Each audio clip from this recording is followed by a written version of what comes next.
அந்த தங்கைகளின் அண்ணன், அண்ணன்களின் தம்பி, தலைவர் மட்டுமல்ல, எங்கள் குடும்பத்தின் தலைமை தொண்டர் மாண்புமிகு முதலமைச்சர் அண்ணன் சி ஜோசப் விஜய் அவர்களே, வருக, தலைமை உரை தருக.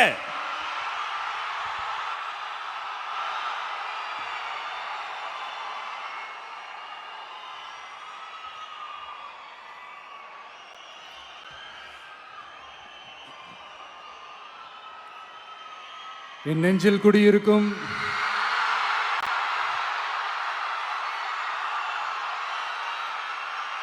கரூர் சொந்தங்கள், உங்கள் அனைவருக்கும் என்னுடைய வணக்கம்.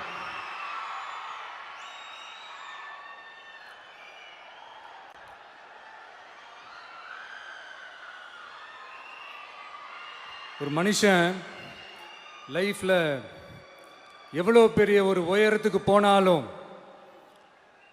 மனசளவில் சில வலிகள், காயங்கள், அதை மறக்க முடியாது இல்லையா? எல்லார் லைஃப்லையும் அப்படி தான், நமக்கும் அப்படி தான். நிறையா வலிகள், காயங்கள் எல்லாத்தையும் தாண்டி தான் வந்திருக்கிறோம். ஆனால் எல்லாத்தையும் விட ரொம்ப ஜாஸ்தியான அந்த வலியும் அந்த காயமும் எனக்கு அந்த கரூர் சம்பவம் தான்.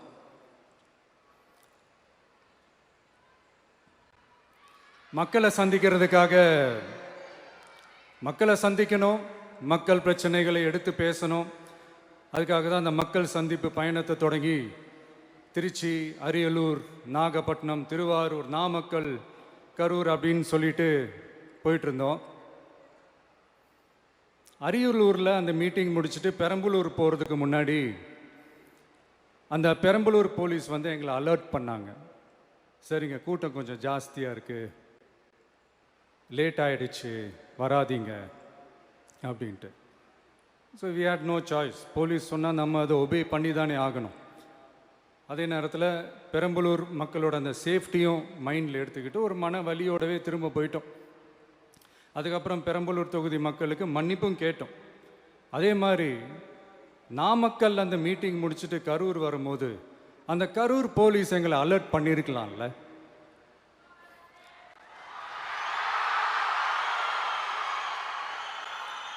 இல்லை சார், இங்கே எதிர்பார்த்ததை விட கொஞ்சம் கூட்டம் அதிகமாக இருக்குது, கண்ட்ரோல் பண்ண முடியல, வராதிங்க.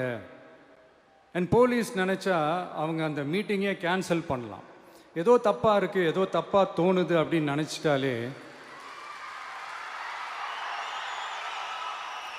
they have all the rights to cancel the meeting. எங்ககிட்ட கேட்கணும்லாம் ஒன்றும் அவசியமே கிடையாது. ஆனால் அதையெல்லாம் எதுவுமே செய்யாமல் அந்த ஹைவேல இருந்த அந்த ஸ்பாட்டுக்கு போலீஸே எங்களை உள்ளே கூட்டிகிட்டு வந்து விட்டு அந்த நாடகம்லாம் இருக்கு பாருங்க.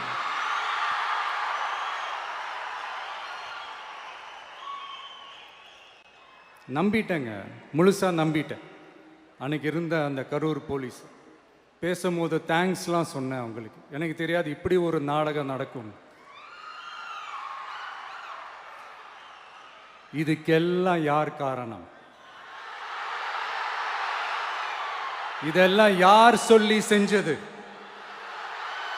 இப்படி பண்ணுங்க, அப்படி பண்ணுங்க, சப்போஸ் அப்படி நடந்தா இப்படி பண்ணுங்க, சப்போஸ் இப்படி நடந்தா இந்த மாதிரி இன்ஸ்ட்ரக்ஷன்ஸ்லாம் கொடுத்து அந்த ப்ரெஷர் போடுறது யாரு?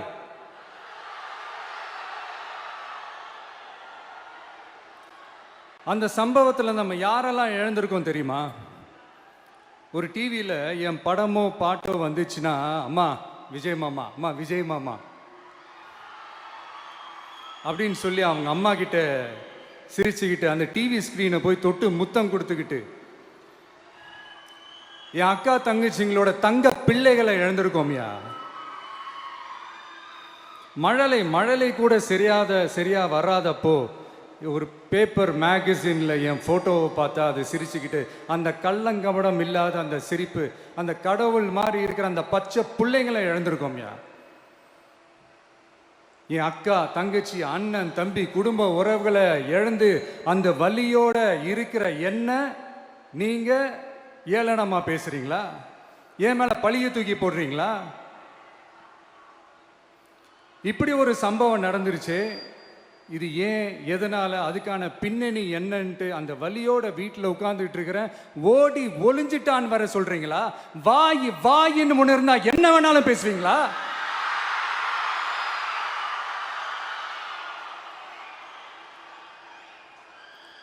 மக்களே, நான் உங்களையே கேட்குறேன், அன்னைக்கு அத்தனை க்ரௌடு இருந்துச்சு, அந்த க்ரௌடுக்கு தகுந்த மாதிரி போலீஸ் பாதுகாப்பு கொடுத்தாங்களா? இந்த இடத்தை எடுத்துக்க சொல்லி நாங்க தான் சொன்னோம்னு ஒரு போலீஸ் ஆபீசர் பேட்டி கொடுக்கிறாரு, அதுக்கு என்ன அர்த்தம்?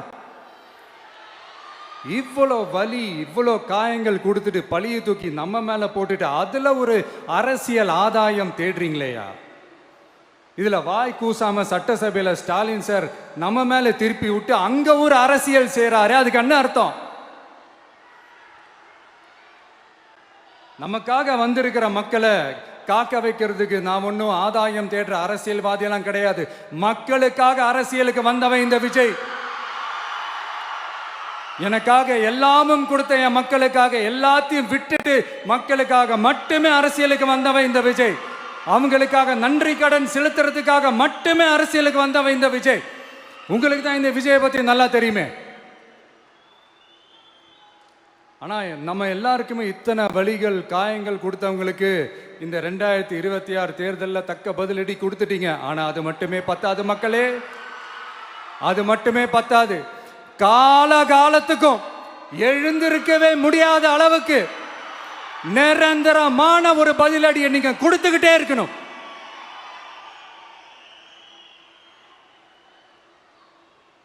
இப்படிலாம் பண்ணா நான் மக்களை விட்டு ஓடிடுவேன் நினைப்பா? யார் என்ன ஓடினாலும் நான் மக்களை விட்டு எல்லாம் ஓட மாட்டேன். அன்னைக்கும் சொன்னேன், இன்னைக்கும் சொல்றேன், நாளைக்கும் சொல்றேன், தில்லா சொல்லுவேன், கெத்தா சொல்லுவேன். பணமா ஜனமா அப்படின்னு கேட்டா என் ஜனம் தான்டா எனக்கு முக்கியம்.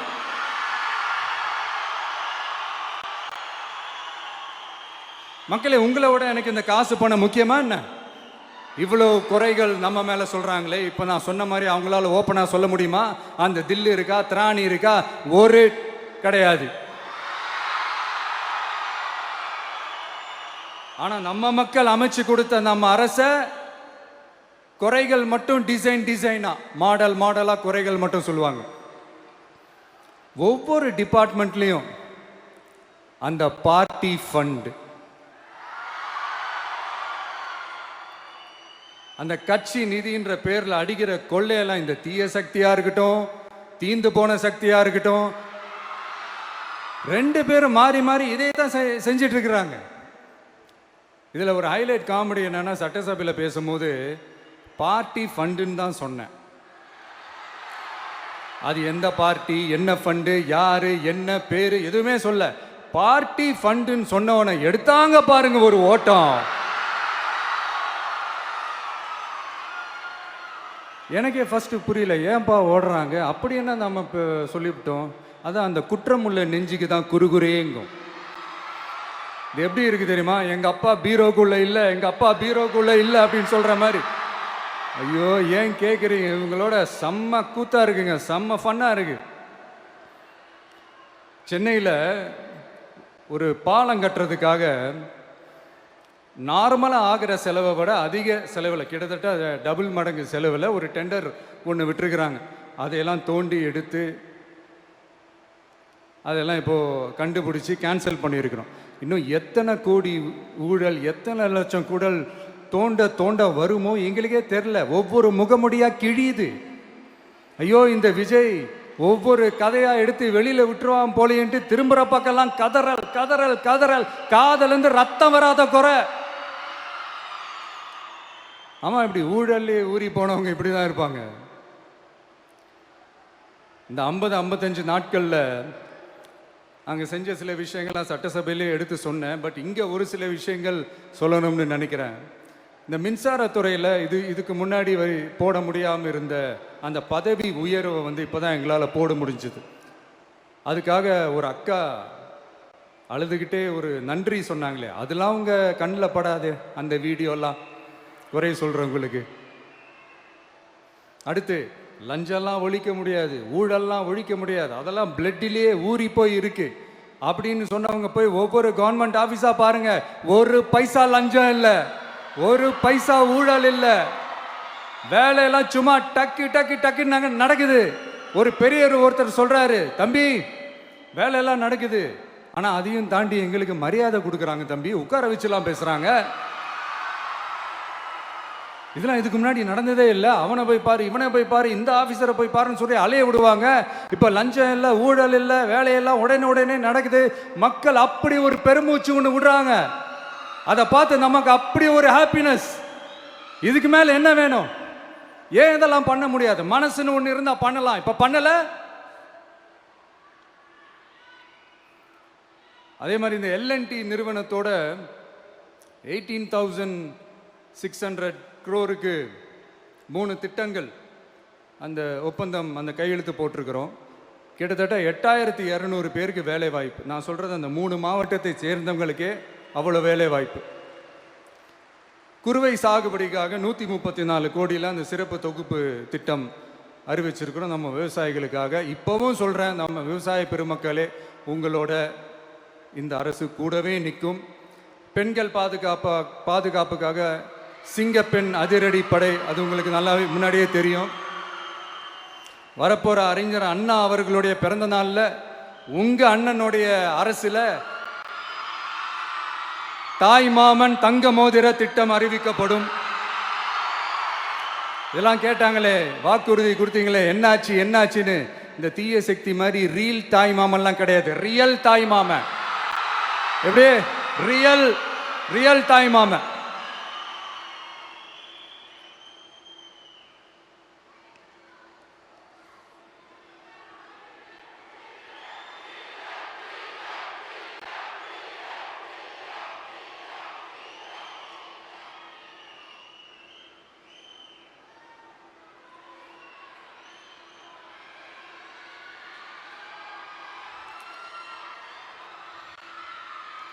இந்த தீய சக்தியை பற்றி, அவங்க நிர்வாகத்தை பற்றி ஒரு வெள்ளை அறிக்கை ஒன்று வெளியிட்டோம்ல, அது ஷார்ட் அண்ட் ஸ்வீட்டாக சொல்லணுன்னா, ஒரு ஓட்ட பாத்திரத்துக்குள்ளே தண்ணி ஊற்றிக்கிட்டே இருந்திருக்கிறாங்க. பாத்திரம் எம்டியாகவே இருந்திருக்கு, ஆனால் ஊற்றின தண்ணி தான் எங்கே போச்சுன்னு தெரில. கடவுளுக்கு தான் வெளிச்சம். அது மாதிரி இப்போ நம்ம சொன்னதெல்லாம் சும்மா ஒரு சாம்பிள் தான். இன்னும் வரப்போகிற நாட்களில் உங்கள் அரசனுடைய அந்த விஸ்வரூபத்தை நீங்கள் பார்ப்பீங்க. அடுத்து வாயத்தொரங்க சிஎம். அடாடா, உங்கள் சிஎம் நெஞ்சிலேயே குத்திட்டு வந்தீங்க பாருங்க, அதெல்லாம் வேற லெவல். பேசுங்கன்றீங்க, பேசுனா எந்திரிச்சு ஓடிடுறீங்க. இனிமேல் பேச ஆரம்பிக்கிறதுக்கு முன்னாடி என்ன பண்ணணும் அப்படின்னா, ஒரு நண்பர் ஒருத்தர் சொன்னார், மாண்புமிகு பேரவைத் தலைவர் அவர்களே, எல்லா டோரையும் இழுத்து லாக் பண்ணுங்க அப்படின்னு சொல்லிட்டு தான் பேச்ச ஆரம்பிக்கணும் போல் இருக்கு. ஏன்னா பேசிட்டு இருக்கும் போதே எந்திரிச்சு ஓடிடுறாங்க. 5 நிமிஷம் பேசினதுக்கே குளத்தூர்ல கொத்து பரோட்டா போட்டாங்க. இதுக்கு மேலே பேசினா மொத்தமாக முடிஞ்சிடும், பார்த்துக்கங்க. நாம் அரசியல் பேசினா விஜயெல்லாம் அரசியல் பேசலாமா அப்படிங்கிறது. சரிப்பா, நமக்கு எதுக்கு வம்பு, நம்ம பாட்டுக்கு நம்ம வேலையை பார்ப்போம், எதுக்கு அவங்கள பற்றி பேசிக்கிட்டு அப்படின்னு இருந்தா விஜய்க்கு அரசியலே பேச தெரில அப்படிங்கிறது. இப்படியே மாறி மேகதாது அணையை பற்றி என்ன தெரியும், விஜய் அதை பற்றி பேசலை. இப்படி நம்ம அரசியலுக்கு வந்ததுலேருந்தே ஒரு கூட்டம் குறை மேலே குறையா சொல்லிக்கிட்டு, பாட்டுக்கு பாட்டு கச்சேரி எங்களுக்கும் பண்ண தெரியும், பண்ணலாமா? இந்த மேகதாது அணை சம்பந்தமான அந்த வழக்கில் தமிழ்நாட்டோட பெட்டிஷனை சுப்ரீம் கோர்ட் எப்போ ரிஜெக்ட் பண்ணுச்சு? அப்போ யார் ஆட்சியில் இருந்தா? ஏன் ஒழுங்காக வாதாடல? நீங்கள் ஒழுங்காக வாதாடி இருந்தீங்கன்னா அதை ரிஜெக்ட் பண்ணியிருக்க மாட்டாங்கல்ல. ஏன் ஸ்டாலின் சார் வேணும்னே விட்டுட்டாரா? ஏன் இப்படிலாம் கேள்வி கேட்கலாமா? இப்படிலாம் கேள்வி கேட்டால் தான் மேகதாது அணையை பற்றி பேசுனதா அர்த்தமா? ஏன் அந்த ஸ்டேட்டு சிஎம் பேசுகிறாரு, நீங்கள் ஏன் பேசலை அப்படின்னா, நம்ம ஸ்டேட்டோட உரிமையை எங்கே நிலைநிறுத்தணுமோ அதுக்காக வேலை பார்க்குறது மட்டும்தான் முக்கியம். சும்மா சவால் விட்டுக்கிட்டு சீண்டி பார், நான் யார் தெரியுமா, தொட்டு பார், இப்படிலாம் பேசிக்கிட்டு இருந்தால் வேலைக்கு ஆகாது. சும்மா பேசி பிரச்சனையை வளர்த்துக்கிட்டு யார் மேலேயாவது பழியை தூக்கி போட்டுட்டு அப்புறம் மக்களை அம்போன்னு தெருவில் விட்டுட்டு இப்படி தான் ஒரு அரசியல் பண்ணணும்னா அந்த அரசியல் நமக்கு தேவையும் இல்லை, அதை நம்ம செய்யவும் போகிறதில்ல. Talk less work more mode தான், அதுதான் நம்ம பாலிசியே. அதனால தான் சட்டசபையில் அந்த அரசினர் தீர்மானம்னு சொல்லி ஒன்று கொண்டு வந்தோம். அது எப்படி டு டேக் இட் ஃபார்வர்ட் எப்படி கொண்டு போகணுமோ அதை சரியாக செய்வோம். சென்ட்ரல் கவர்மெண்ட்லேருந்து அந்த டீலிமிட்டேஷனை திரும்ப கொண்டு வர போகிறதா ஒரு பேச்சு ஒன்று அடிபடுது. யார் என்ன டீலிமிட்டேஷன் கொண்டு வந்தாலும் தமிழ்நாடு அது ஒத்துக்காது. நமக்கான இடத்த யாரும் பறிக்கவும் முடியாது, அது பறிக்கவும் விட மாட்டோம். இப்படி நாம் இருக்கும்போது இந்த தீய சக்தி திமுக எங்கே போய் நிற்குது, யார் கதவை தட்டிக்கிட்டு நிற்குது, அது உங்களுக்கே நல்லா தெரியும். மக்களே, இந்த தீய சக்தியும் தீந்து போன சக்தியும் வேறலாம் இல்லை, கூட்டு களவாணிங்க. சொல்ல முடியுமா அவங்களால? எங்களுக்குள்ள ஒட்டும் இல்லை, உறவும் இல்லை, அறிவிக்க முடியுமா, நிரூபிக்க முடியுமா? இந்த வரப்போகிற இடைத்தேர்தலில் அதை நிரூபித்து காட்டுங்க, அப்புறமா பேசுங்க. மக்களை, என் மனசை விட்டு கரூர் எப்பவும் நீங்காது. நமக்கு ஏற்பட்ட வேதனையான சம்பவத்தை, நமக்கு எதிராக நடந்த சதிய சூழ்ச்சிய இனி வர்ற ஜென்ரேஷனும் அவங்களுக்கு தெரியப்படுத்தணும்ல. அதுக்காகவே இனி ஒரு அரசியல் சதிய, அரசியல் சூழ்ச்சிய யாரும் யோசிக்கவே கூடாதுன்றதுக்காகவே கரூரில் ஒரு நினைவு சின்னத்தை நம்ம டிவிகே சார்பா அமைக்கப்படும் அப்படின்றத அறிவிக்கிறோம். அப்புறம் கரூர்ல இருந்து ஒட்டுமொத்த தமிழ்நாட்டு மக்களுக்கும் சொல்றேன், உங்க டிவிக்கு அரசு உங்களுக்காகத்தான் உழைக்கும். அடிப்படை வசதிகளை முதல்ல நிறைவேற்றணும். ஒரு பக்கம் நிதி நிலைமையை சரி செஞ்சுக்கிட்டே, இன்னொரு பக்கம் அப்படியே நாம் சொன்னதில் ப்ரையாரிட்டி பார்த்து ஒவ்வொன்றா படிப்படியாக நிறைவேற்ற ட்ரை பண்ணுவோம். இது எப்பவும் உங்களுக்கான அரசாக தான் இருக்கும். இந்த விஜய் உங்கள் விஜயாக தான் இருப்பான். நீங்கள் உரிமையோட உங்கள் கவர்மெண்ட்டை நீங்கள் அணுகலாம். இந்த தீய சக்தி ஆட்சி முடிஞ்சு பொட்டிக்குள்ளே போனதுலேருந்து என்னென்னமோ பண்ணுறாங்க, இது ஏதோ பேசுகிறாங்க, சோஃபாங்கிறாங்க, வாஷிங் மிஷினுங்கிறாங்க. இந்த அரசியல் வியாபாரம் பண்ணுறதுக்கான அந்த வெண்டிங் மெஷினே அவங்க தான். யார்? இந்த திமுக. இதில் நம்மளை பார்த்து வாஷிங் மிஷினுங்கிறாங்க. எலெக்ஷனில் ஓட்டுக்கு காசு கொடுக்குற அந்த கலாச்சாரத்தை, அந்த கல்ச்சரை அடித்து நொறுக்கி இருக்கிறோம். எலெக்ஷன்லேயே அப்படி வேலை பார்த்த நமக்கு எதுக்கு இந்த குதிரை, கழுதை, ஒட்டக பேரெல்லாம்? மக்களின் பக்கம். அப்படி இருக்கும்போது நமக்கு எதுக்கு இந்த பேரெல்லாம்? இந்த திருட்டு திமுக ஆட்சியை வச்சுக்கிட்டு ஊரடிச்சு ஒலையில போட்டு இந்த கொள்ளையை அடிச்சதுனால தான் உங்க கரூர் கம்பெனி ஓனர் ஒருத்தர் எங்க இருக்காருன்னே தெரியாம ஓடு ஓடு ஓடு ஓடு ஓடு ஓடு ஓடு ஓடு வராம் பாரு வேட்டக்காரன் ஓடினே இருக்கிறாரு. இன்னொருத்தர் ஃபாரின்ல போய் ஒளிஞ்சுக்கிட்டார். ஃபாரின் ஸ்டாலின் சார் நினைச்சிட போறீங்க, அவர் இல்லை. எனக்கு எப்பவுமே ஸ்டாலின் சார் மேல ஒரு தனி பாசம் ஒன்று உண்டு. அவர் கிடையாது, இவர் வேற. சிங்கப்பூருக்கு செக்கப்புக்கு போனார்ல அவரு. இன்னும் தோண்ட எத்தனை பேர் மாட்ட போறாங்களோ தெரியல. உங்ககிட்ட யாராவது லஞ்சம் ஏதாவது கேட்டாங்கன்னா கொடுக்க முடியாது சொல்லுங்க, நான் இருக்கேன் உங்களோட. அப்படியே யாராவது ஃபோர்ஸ் பண்ணாங்கன்னா இது எங்க மகன், எங்க புள்ள, எங்க அண்ணன், எங்க தம்பி, எங்க விஜய், எங்க விஜயோட ஆட்சின்னு ஸ்ட்ராங்கா சொல்லுங்க. மக்களை, நீங்க கூட இருக்கும் போது லஞ்ச ஊழல் மட்டும் இல்ல, அதிகாரத்தை வச்சு ஆட்டம் போடுற யாரா இருந்தாலும் அடங்கிடுவாங்க. இந்த கடமை, கண்ணியம், கட்டுப்பாடுன்ட்டு ஒரு காலத்துல கொள்கையோடு இருந்த கட்சியெல்லாம் இன்னைக்கு எப்படி இருக்கான்னு உங்களுக்கே தெரியும். அதாவது இந்த டிவிகே கட்சியோட தலைவரை எதிர்க்கிறதுல ஒரு நியாயம் இருக்கு. ஏன்னா உங்க பொழப்புல மண்ணள்ளி போட்டான். என்ன, இந்த ஊழல் லஞ்சம்லாம் பண்ண மாட்டேன்னு சொல்லி உங்க அரசியலையே ஒரு தெருமுனைக்கு கொண்டாந்து விட்டான். மக்கள் வேற அவனை தான் நம்புறாங்க. ஸோ இந்த விஜயை எதிர்க்கிறதுல ஒரு அரசியல் நியாயம் இருக்குது, அது புரிஞ்சுக்கலாம். ஆனால் இன்னைக்கு இந்த விஜயை மக்கள் ஓட்டு போட்டு ஜெயிக்க வச்சு ஒரு தீர்ப்பை கொடுத்து மக்களுக்காக வேலை செய்யறதுக்காக முதலமைச்சராக உட்கார வச்சிருக்கிறாங்க. என்னமோ இன்னமும் நீங்க தான் ஆட்சியில் இருக்கிற மாதிரி. விஜய் கரூருக்கெல்லாம் போகக்கூடாது, விஜய் இங்க போகக்கூடாது, அது செய்யக்கூடாது, இது செய்யக்கூடாதுன்னு எனக்கு புரியலையே. ஆட்சியில் இருக்கும் போது தான் இவ்வளோ கட்டுப்பாடெல்லாம் போட்டீங்க, எஸ்ஓபிஸ்லாம் போட்டீங்க, ஸ்டாலின் சார் ஆப்ரேட்டிங் ப்ரொசீஜர்லாம் போட்டீங்க. இப்போவும் அதே பண்ணிட்டு இருந்தீங்கன்னா என்ன சார் நியாயம்? இல்லை, நான் தெரியாம தான் கேட்குறேன். இன்னும் கனவுலையே இருக்கிறீங்களா? முதல்ல முழிச்சு வாங்க, ரியாலிட்டிக்கு வாங்க. உங்க ஆட்சியெல்லாம் வீட்டுக்கு போய் டிவிக்கேன்னு ஒரு ஆட்சி வந்து ரொம்ப நாள் ஆச்சு.